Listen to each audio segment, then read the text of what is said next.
j'ai un billet d'entrée à payer.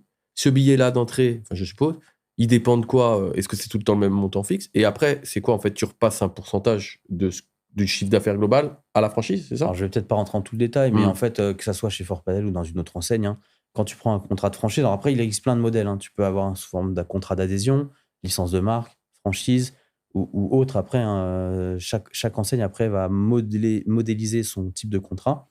Le contrat de franchise, en général, je pense qu'à 100% des cas, tu as ce qu'on appelle un droit d'entrée. OK. Donc en fait, quand tu viens, c'est des frais que tu vas payer, plus parfois des frais complémentaires pour pouvoir rentrer en fait dans l'enseigne, d'avoir en gros en un la réservation de la zone géographique, ça c'est important, de pouvoir utiliser le nom commercial, Mmh. de bénéficier de l'ensemble des outils, l'ensemble de la communication.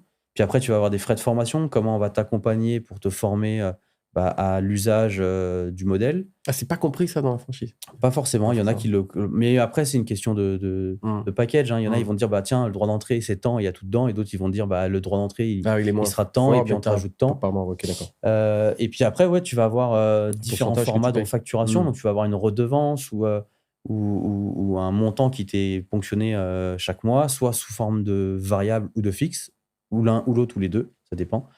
Chaque marque après applique en fait Son un moyen de propre. redevance, Mmh. qui va s'allouer en moyenne, si je me trompe pas, dans les réseaux de franchise, de l'ensemble des enseignes qu'il y a en France, peu importe le métier, tu es sur un truc entre 5 et 8.